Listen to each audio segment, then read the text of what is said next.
A floresta parece infinita. Árvores gigantescas bloqueiam a luz do sol. O ar é quente, pesado. Cada passo exige esforço. Galhos se entrelaçam. Raízes cobrem o chão. O som dos pássaros mistura-se ao dos insetos, enquanto, ao longe, macacos ecoam entre as copas. Durante séculos, quem entrava naquela imensa mata acreditava estar atravessando o lugar onde a natureza sempre reinou sozinha. Não existiam estradas. Não havia cidades visíveis. Apenas uma floresta que parecia não ter fim.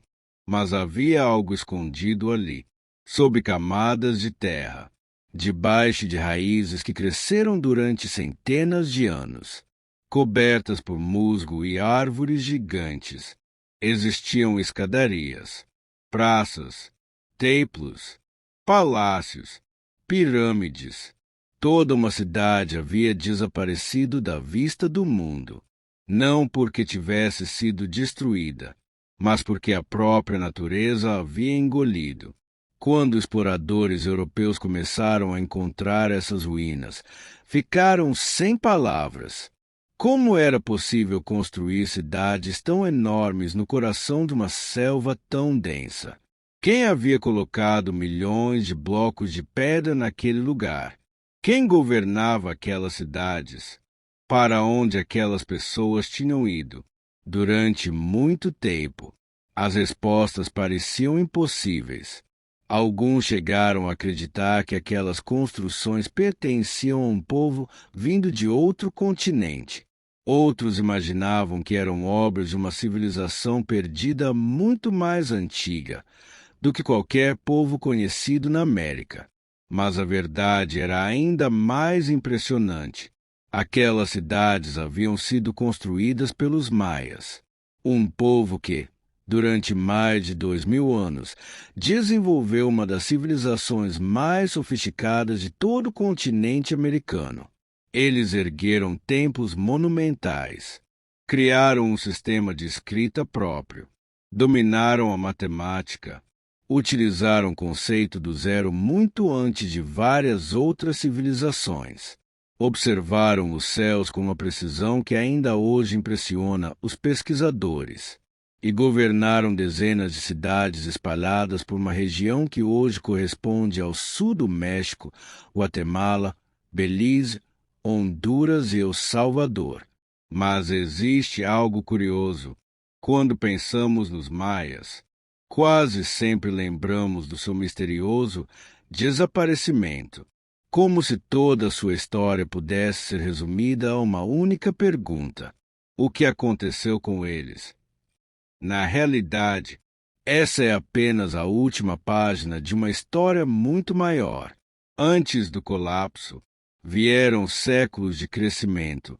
Antes das grandes pirâmides, vieram pequenas aldeias.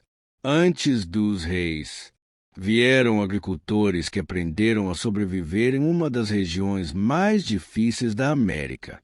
E antes de se tornarem uma das maiores civilizações da antiguidade, os maias eram apenas pequenas comunidades tentando compreender a floresta ao seu redor. É exatamente aí que nossa história começa. Não no auge, não entre enormes templos, mas no momento em que tudo ainda era apenas uma possibilidade, porque nenhuma grande civilização nasce pronta. Ela é construída, pouco a pouco, geração após geração.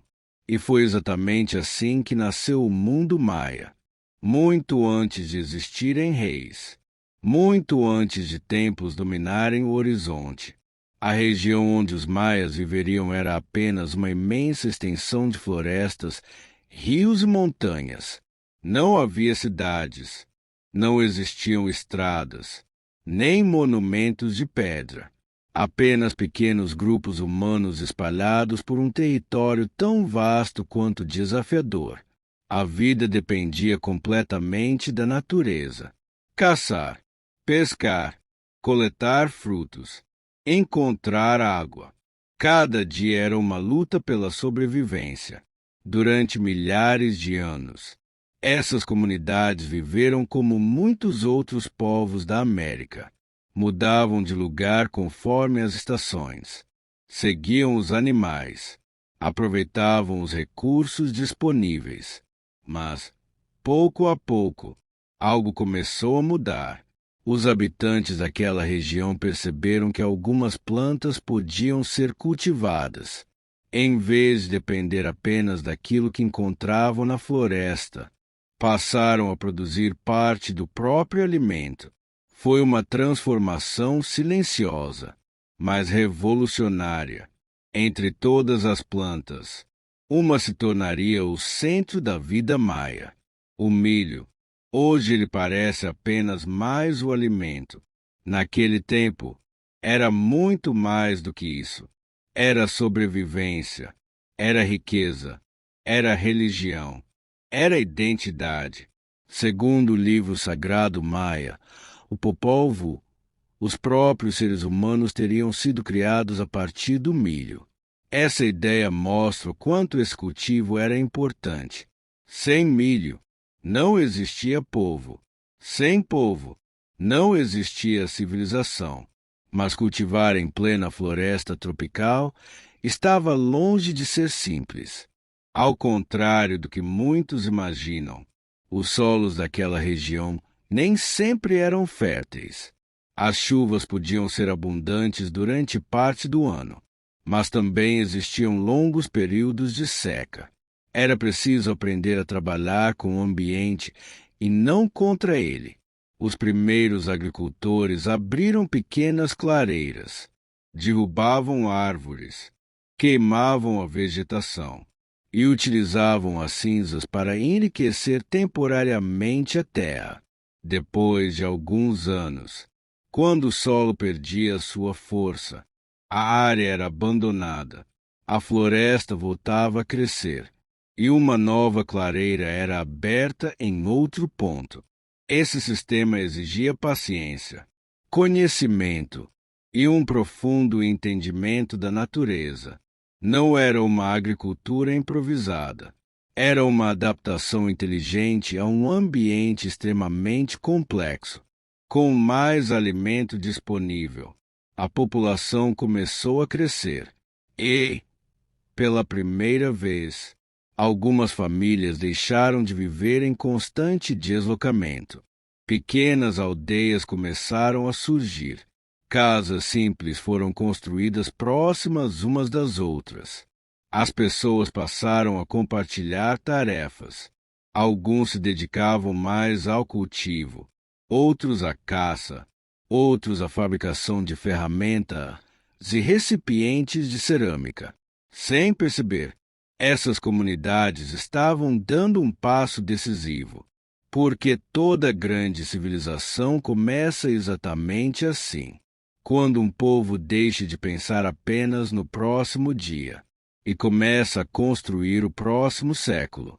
Os habitantes daquelas pequenas aldeias jamais poderiam imaginar, mas seus filhos e os filhos de seus filhos ergueriam cidades que um dia impressionariam o mundo inteiro. À medida que as aldeias cresciam, a vida também se tornava mais complexa. Já não bastava apenas plantar e colher. Era preciso decidir onde abrir novas áreas de cultivo, organizar o armazenamento dos alimentos, resolver conflitos entre famílias, distribuir o trabalho, planejar o futuro.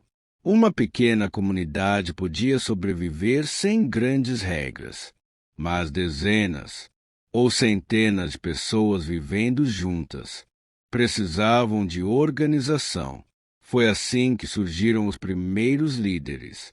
No início, eles não eram reis, nem governavam enormes territórios. Eram homens e mulheres respeitados pela experiência. Conheciam os ciclos das chuvas, sabiam quando plantar, quando colher, quando era a hora de caçar, quando era melhor permanecer na aldeia.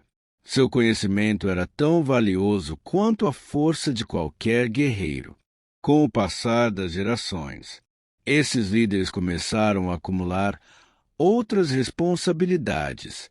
Passaram a organizar cerimônias religiosas, resolver disputas, representar a comunidade diante de aldeias vizinhas. Pouco a pouco, autoridade e religião começaram a caminhar lado a lado. Entre os maias, o mundo espiritual fazia parte da vida cotidiana. A floresta não era apenas um conjunto de árvores. Os rios não eram apenas fontes de água. O céu não era apenas o lugar onde o sol surgia todas as manhãs. Tudo possuía um significado. Tudo fazia parte de uma ordem sagrada. Os líderes aprenderam rapidamente que compreender essa ordem também significava fortalecer sua posição diante da comunidade. Assim nasceram os primeiros sacerdotes, homens dedicados a observar os céus, interpretar fenômenos naturais, conduzir rituais e preservar as histórias transmitidas de geração em geração. Muito antes de existirem grandes templos, já existia uma profunda ligação entre poder e espiritualidade. Enquanto isso, as aldeias continuavam crescendo. Novas construções surgiam. Os primeiros espaços coletivos começaram a aparecer. Praças, áreas para cerimônias, pequenas plataformas elevadas feitas de terra e pedra. Ainda estavam longe das gigantescas pirâmides que conhecemos hoje, mas representavam uma mudança importante. Pela primeira vez, as comunidades começavam a construir algo que permaneceria por muitos anos. Era um sinal de estabilidade, de permanência, de confiança no futuro. Ao mesmo tempo, o contato entre diferentes aldeias aumentava. Algumas trocavam alimentos, outras compartilhavam ferramentas, pedras especiais, conchas vindas do litoral, obsidiana trazida de regiões vulcânicas. Sem perceber, os maias estavam criando uma extensa rede de comércio. Cada nova troca trazia não apenas objetos, mas também ideias, conhecimentos, técnicas. E foi justamente essa circulação constante que acelerou o desenvolvimento da civilização. O crescimento já não dependia apenas de uma única aldeia. Agora, toda uma região começava a evoluir em conjunto. Era o início de algo muito maior, um processo que levaria séculos, mas que, pouco a pouco, transformaria pequenas comunidades agrícolas em cidades capazes de rivalizar com qualquer grande centro urbano da antiguidade. Durante séculos, as aldeias continuaram crescendo. Novas famílias chegavam. As colheitas aumentavam. O comércio ligava comunidades cada vez mais distantes. E, lentamente, os antigos povoados deixaram de parecer simples assentamentos agrícolas. Alguns tornaram-se centros de poder. Era um processo lento. Não aconteceu de uma geração para outra. Mas, quando olhamos para trás, percebemos que foi uma das maiores transformações da história da América. As casas multiplicavam-se. Praças centrais começaram a reunir centenas de pessoas durante cerimônias e festividades.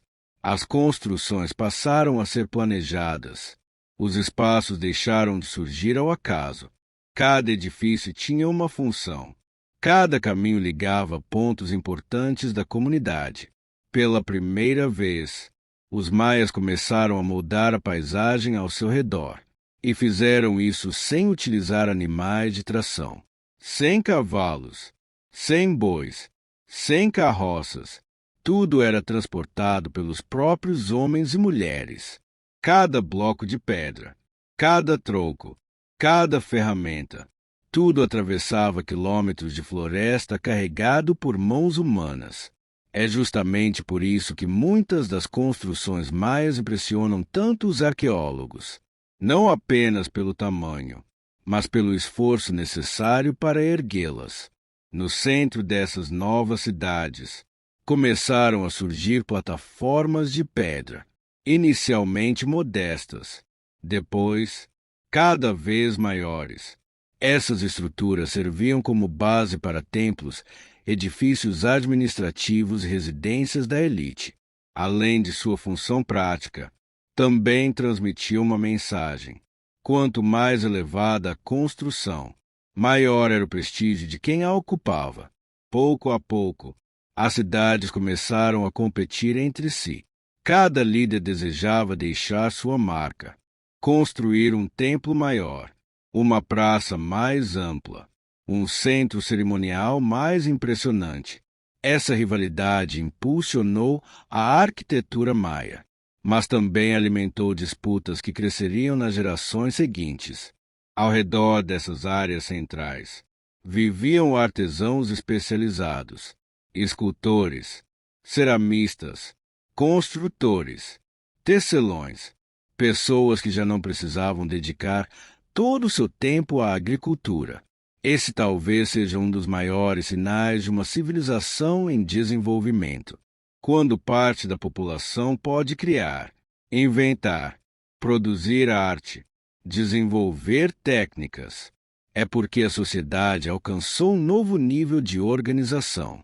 Enquanto isso, os sacerdotes observavam atentamente o céu, percebiam padrões no movimento do sol, da lua, das estrelas. Ainda sem saber, estavam dando os primeiros passos para construir um dos sistemas astronômicos mais impressionantes do mundo antigo. Mas nenhuma dessas cidades era um império.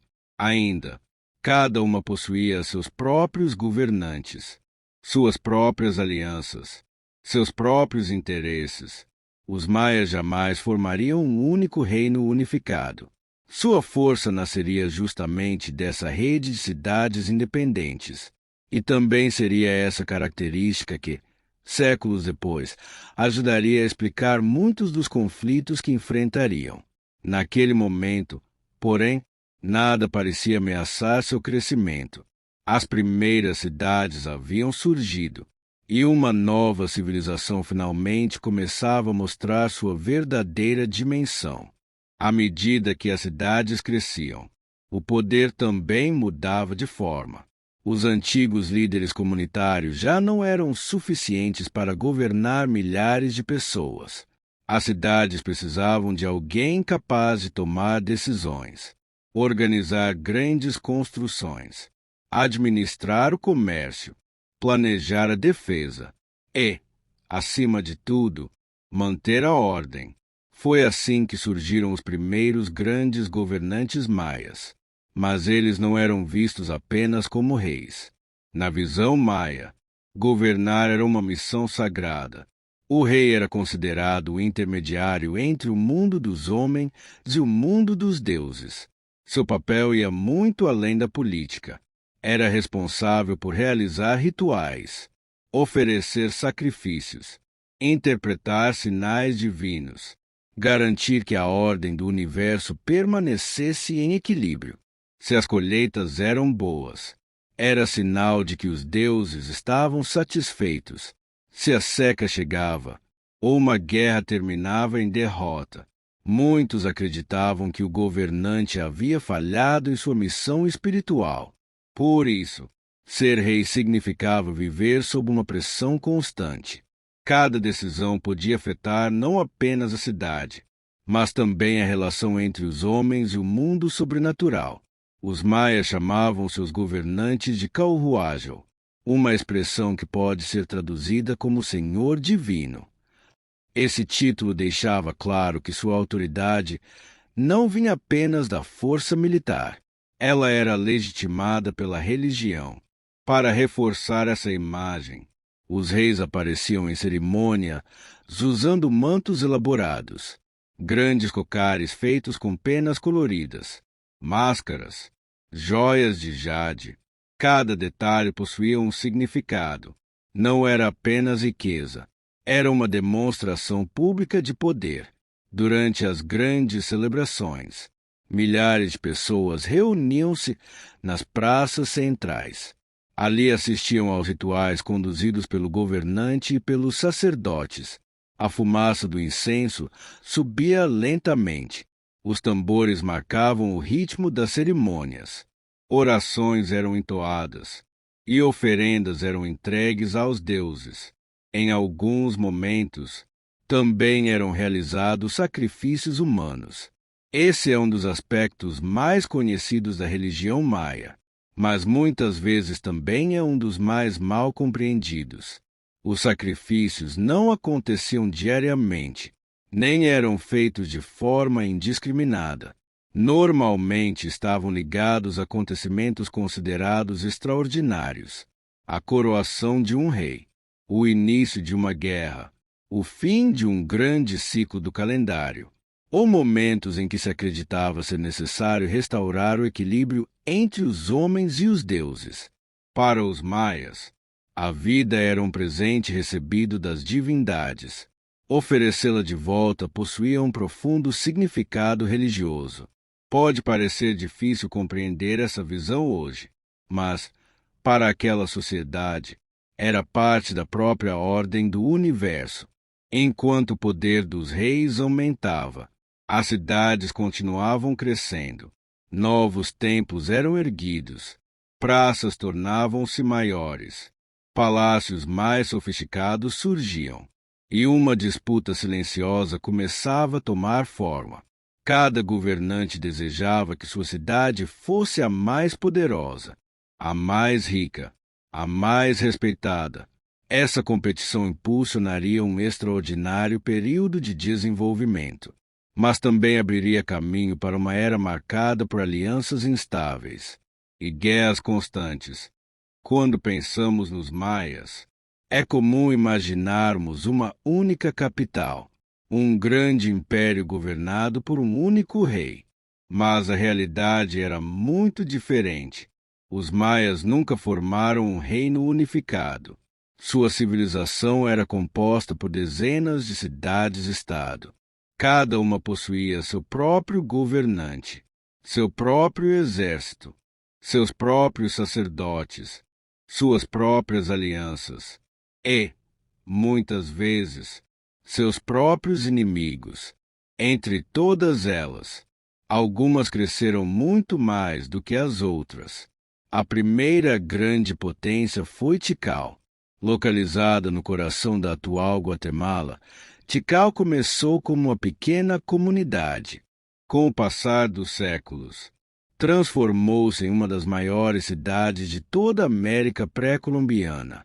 Sua população provavelmente ultrapassou 50.000 habitantes, talvez muito mais, em uma época em que boa parte do mundo ainda vivia em pequenas comunidades rurais.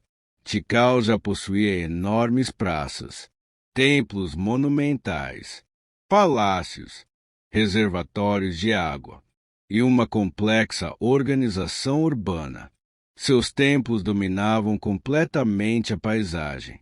Alguns ultrapassavam 60 metros de altura, erguidos apenas com ferramentas de pedra, sem rodas para transporte, sem animais de carga. Cada bloco era colocado manualmente. Era um trabalho que levava anos, às vezes, décadas. Mas Tikal não estava sozinha. Ao norte, outra cidade crescia rapidamente, Calakmul. Se Tikal representava uma potência em ascensão, Calakmul tornou-se sua grande rival. Durante séculos, as duas disputaram influência sobre dezenas de cidades menores. Essa rivalidade moldou boa parte da história maia. Não era apenas uma competição por território, era uma disputa por prestígio. Cada novo aliado fortalecia um reino. Cada cidade conquistada enfraquecia o outro. Enquanto isso, mais a oeste, outra joia surgia. Palenque, diferente de Tikal e Calakmul, conhecidas principalmente por seu poder militar. Palenque ficou marcada pela sofisticação.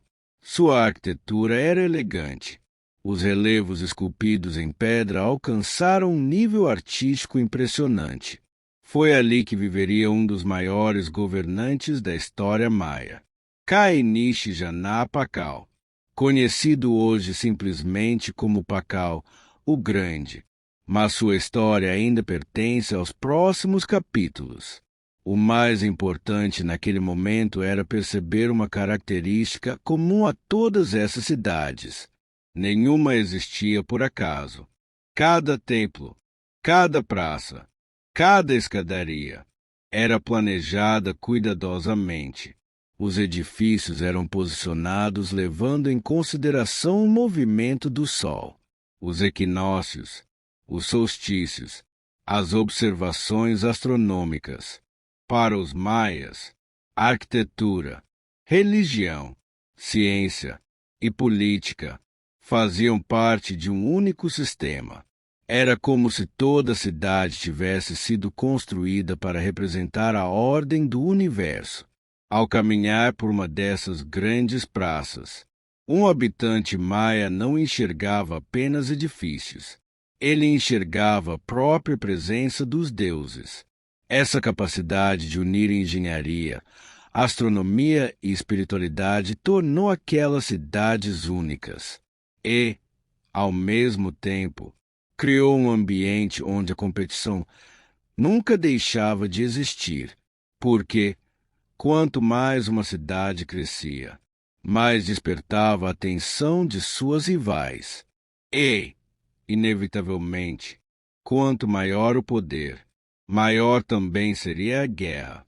Por muito tempo, os pesquisadores acreditaram que os maias eram um povo essencialmente pacífico. Essa ideia surgiu porque os primeiros arqueólogos ficaram fascinados pelos templos, pela astronomia, pela escrita, pela arte. Parecia uma civilização dedicada apenas ao conhecimento. Mas, conforme novas inscrições foram sendo decifradas, uma realidade muito diferente apareceu. As paredes dos templos contavam outra história. Falavam de batalhas, conquistas, prisioneiros, reis derrotados e cidades destruídas. Os maias não viviam em paz permanente. Na verdade, passaram séculos lutando entre si. Cada cidade-estado era independente e cada governante desejava ampliar sua influência.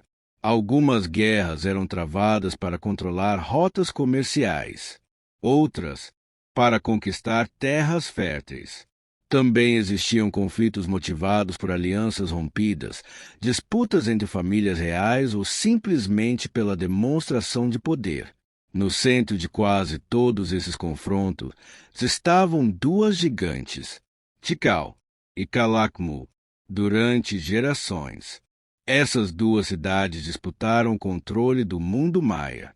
Não era uma guerra contínua, mas uma sucessão de campanhas, alianças e traições. Quando uma cidade conquistava novos aliados, a outra respondia formando sua própria coalizão. Era um verdadeiro jogo político, muito parecido com o que aconteceria séculos depois entre grandes reinos da Europa. Cada pequena cidade precisava escolher um lado. Permanecer neutra quase nunca era uma opção. Mas havia algo curioso. O objetivo nem sempre era destruir completamente o inimigo. Em muitos casos, capturar o governante rival era considerado uma vitória muito maior. Os reis derrotados eram levados para a cidade vencedora. Ali, eram exibidos diante da população, humilhados publicamente. Alguns acabavam sendo sacrificados durante grandes cerimônias religiosas. Era uma forma de demonstrar que os deuses haviam escolhido o vencedor. Esses acontecimentos eram registrados em estelas de pedra, grandes monumentos onde escultores gravavam os feitos dos governantes. Neles aparecem datas, nomes, vitórias, casamentos, ascensões ao trono e derrotas dos inimigos. Hoje, essas inscrições funcionam como verdadeiros livros de história esculpidos em pedra. Graças a elas, os arqueólogos conseguiram reconstruir parte da política maia. Descobriram que muitos reis conhecidos atualmente tiveram vidas marcadas por guerras quase constantes.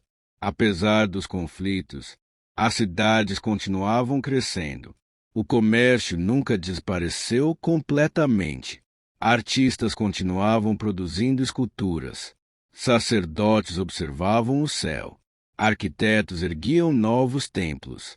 A guerra fazia parte da vida, mas não impedia o desenvolvimento da civilização. Pelo contrário, em muitos momentos, foi justamente a rivalidade entre as grandes cidades que impulsionou novas construções, avanços tecnológicos, demonstrações de riqueza. Cada governante queria deixar um legado maior que o de seus adversários. Sem perceber, essa competição ajudou a criar algumas das obras mais impressionantes de toda a América Antiga. Mas também criou um problema. Guerras constantes consumiam recursos, enfraqueciam cidades, criavam rivalidades que atravessavam gerações. E, muito tempo depois, esse desgaste cobraria um preço extremamente alto. Quando a noite caía sobre as cidades maias, o trabalho não terminava, enquanto a maioria das pessoas descansava. Alguns homens subiam lentamente até o topo dos templos. Ali, longe das luzes das fogueiras, com o horizonte completamente aberto, eles observavam o céu.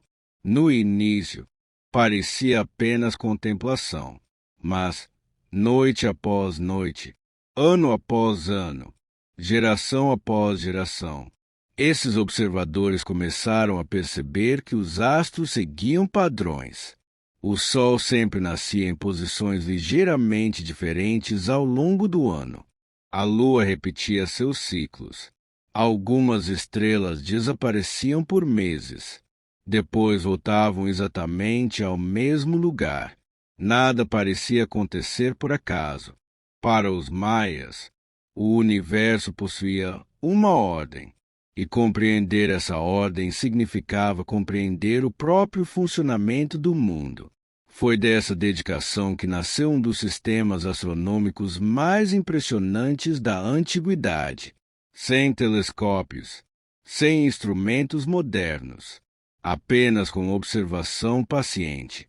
Eles registravam cuidadosamente os movimentos celestes, comparavam datas, calculavam intervalos, corrigiam erros. Ao longo dos séculos, construíram um conhecimento extraordinariamente preciso. Os sacerdotes não observavam o céu apenas por curiosidade. Cada informação tinha uma aplicação prática. Era através desses cálculos que determinavam a melhor época para plantar, quando iniciar grandes construções, quando realizar cerimônias religiosas, e até mesmo quando um governante deveria ser coroado. O tempo era considerado sagrado e, para organizá-lo, os maias criaram um sistema de calendário extremamente sofisticado. O mais conhecido é o Tzolk'in, com 260 dias, utilizado principalmente para rituais religiosos. Ao mesmo tempo, existia o Aab, com 365 dias, muito próximo da duração real do ano solar. Os dois calendários funcionavam juntos, como engrenagens, combinando-se para formar ciclos muito maiores. Mas talvez a maior demonstração do conhecimento matemático maia tenha sido outra: o número zero. Enquanto muitas civilizações ainda realizavam cálculos sem esse conceito, os maias já utilizavam um símbolo específico para representar o vazio. Esse avanço permitiu desenvolver sistemas numéricos muito mais eficientes, facilitando cálculos astronômicos extremamente complexos.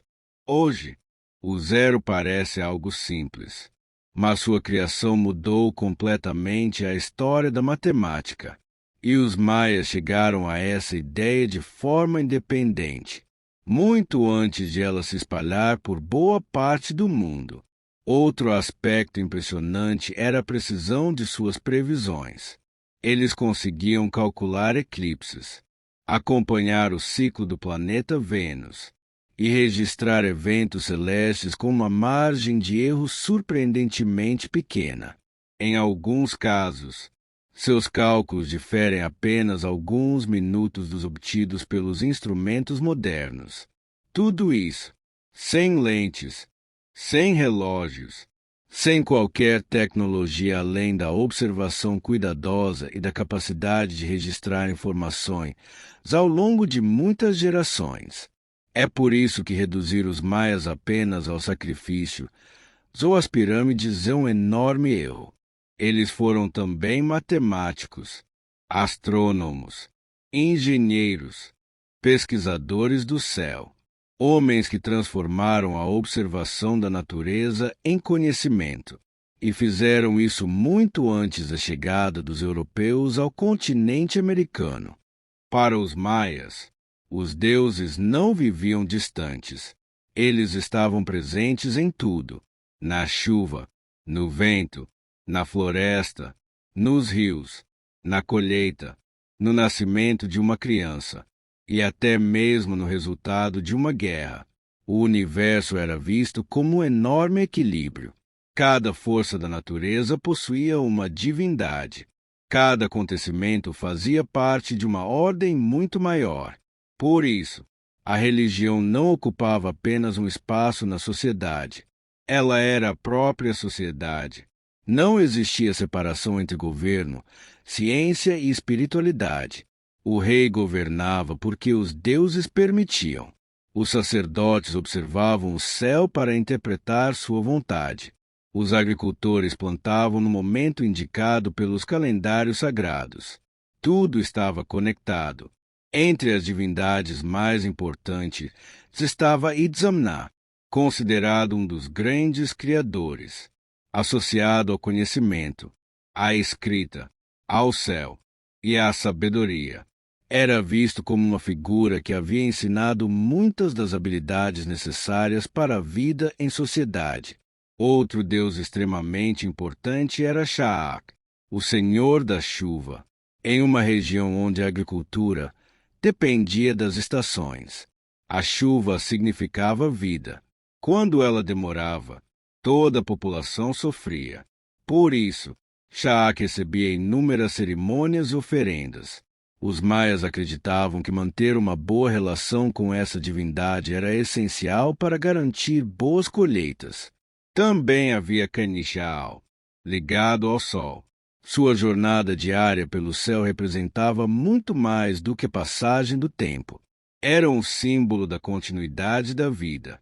Todas as manhãs, quando o sol surgia, era como se a ordem do universo fosse restaurada mais uma vez.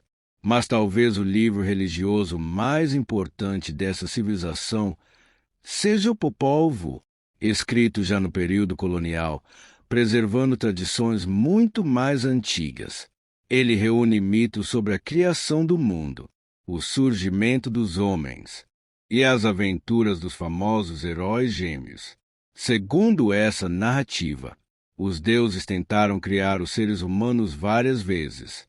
Primeiro utilizaram barro, mas as criaturas eram frágeis.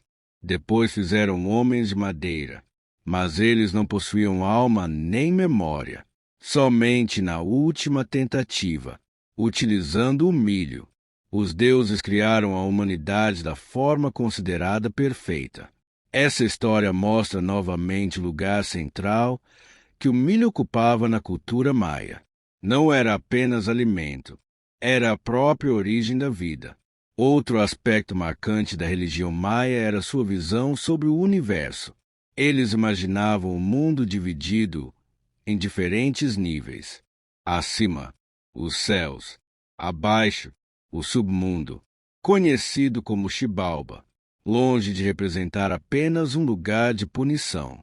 Xibalba era um reino complexo, governado por divindades poderosas. Era parte natural do ciclo da existência.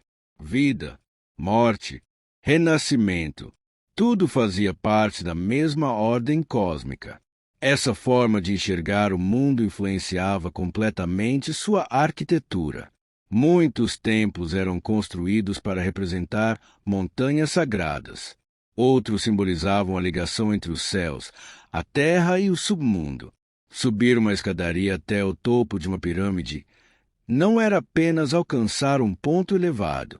Era aproximar-se simbolicamente dos deuses. Era transformar pedra em espiritualidade. Era fazer da própria cidade um reflexo da ordem do universo.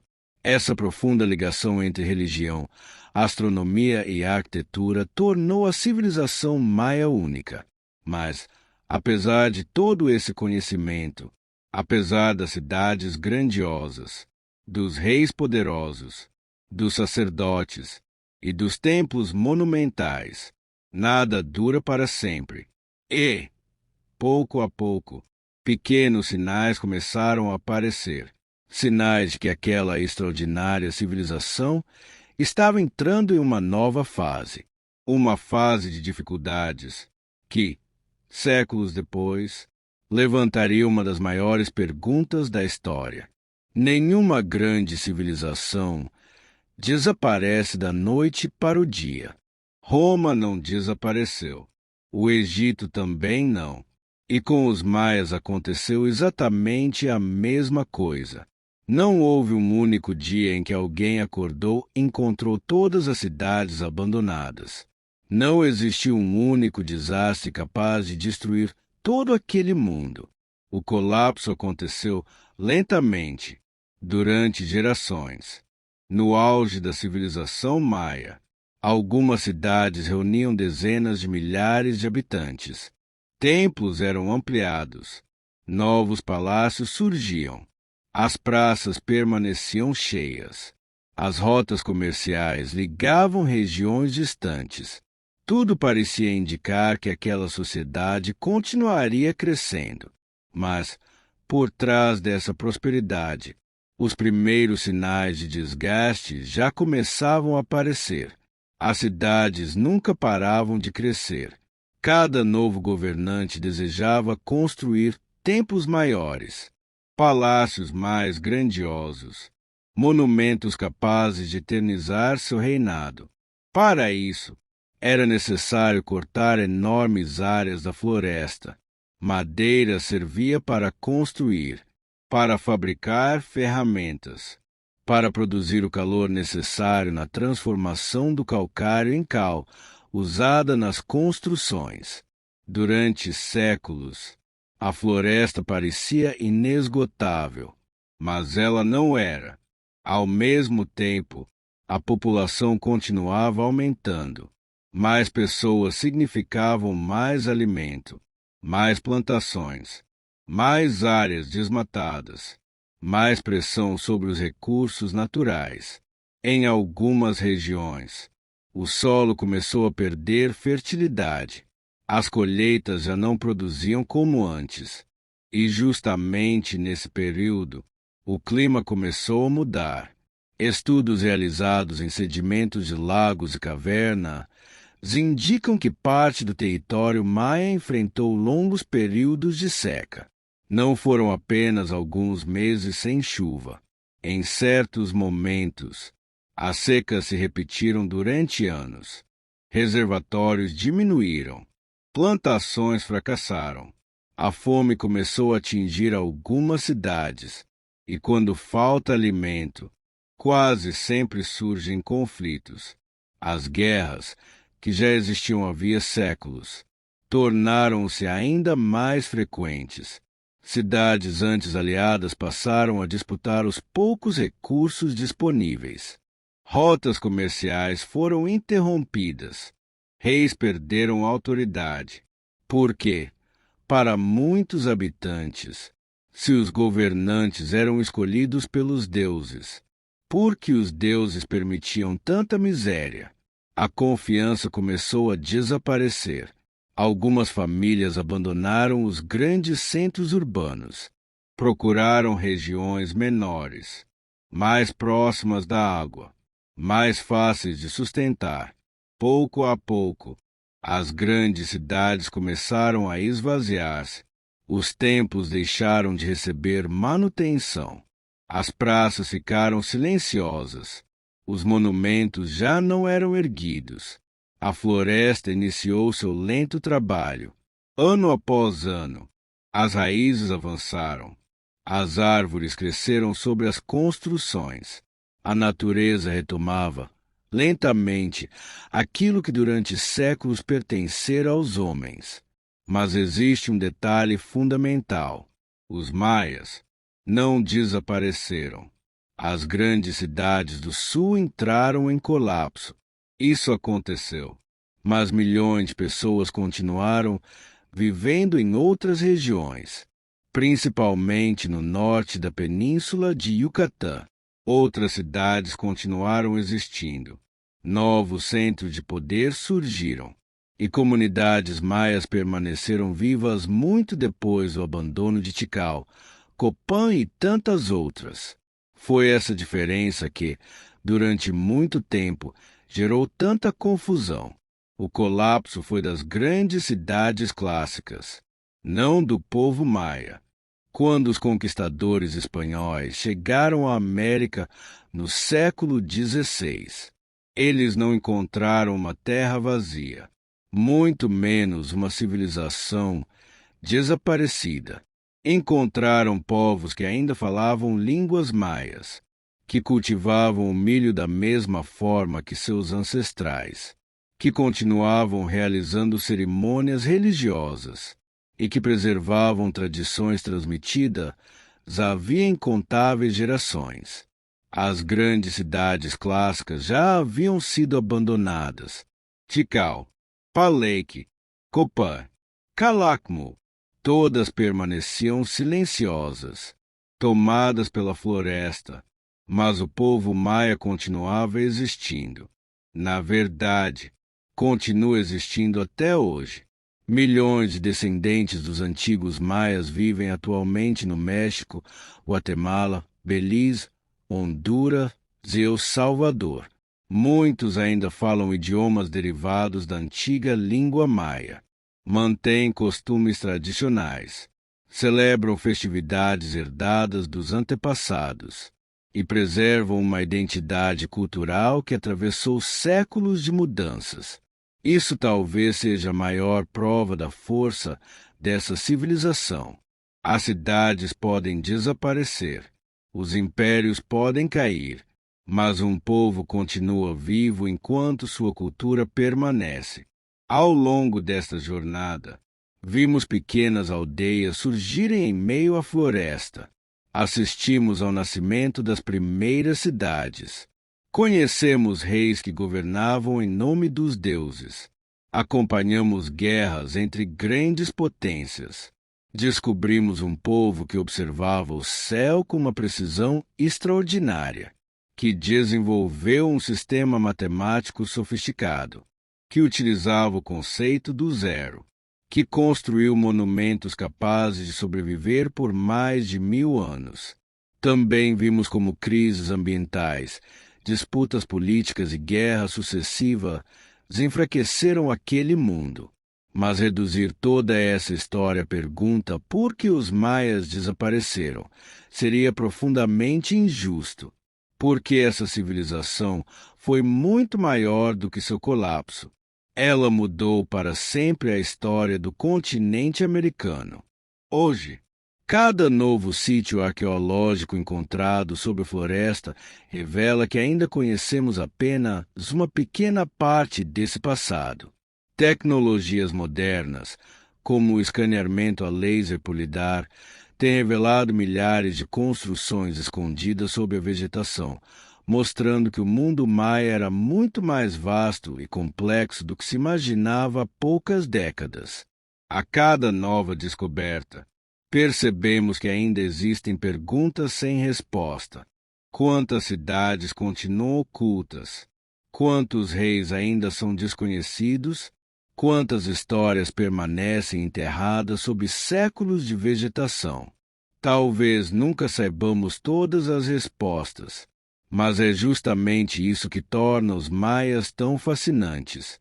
Eles não são apenas uma civilização do passado. São um convite permanente para continuarmos explorando a história.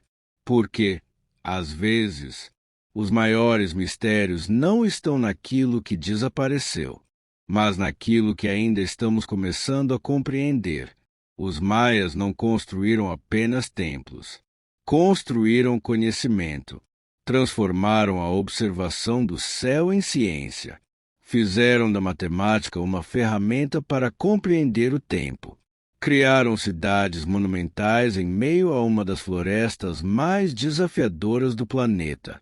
E deixaram um legado que continua vivo até hoje. Talvez suas pirâmides tenham sido cobertas pela vegetação.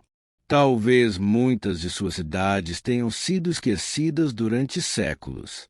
Mas sua história jamais foi apagada. Ela continua escrita nas pedras, nas estrelas que eles observaram e nas pessoas que ainda carregam seu legado.